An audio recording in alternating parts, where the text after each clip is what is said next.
జీవితం జీవితం అంటే ఏమిటి?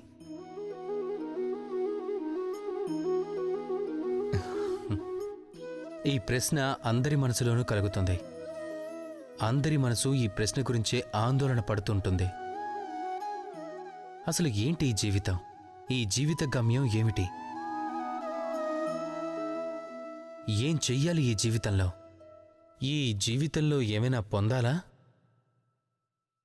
లేదా దేన్నైనా వదులుకోవాలా? అసలు జీవితం అంటే పరమేశ్వరుణ్ణి అన్వేషించడమేనా, లేక మనం కన్న కలల వెనక పరుగులు తీస్తూ ఉండటమా? అసలు ఏంటి జీవితం? ఈ జీవితం అత్యంత సరళమైనది, ఒక నిర్మలమైన సరోవరం లాంటిది, ఒక దర్పణం లాంటిది. ఈ జీవితం సరిగ్గా ఒక దర్పణం లాంటిది. దర్పణం ఏం చేస్తుంది? తమరేది చేస్తారో దానినే తిరిగి చూపిస్తుంది.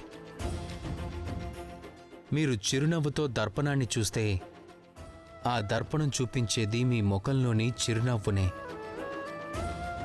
మీరు దాన్ని కోపంగా చూస్తే అది మిమ్మల్ని కోపంగా చూస్తుంది.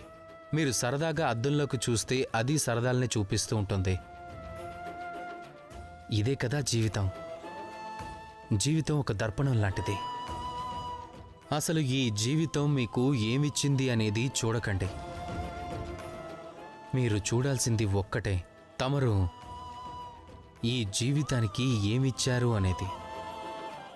తమరు ఈ జీవితానికి సుఖాన్ని, ఆనందాల్ని ఇస్తే, ప్రేమనిస్తే, ఈ జీవితం కూడా మీకు సుఖాన్ని, ఆనందాన్ని, ప్రేమని ఇస్తుంది.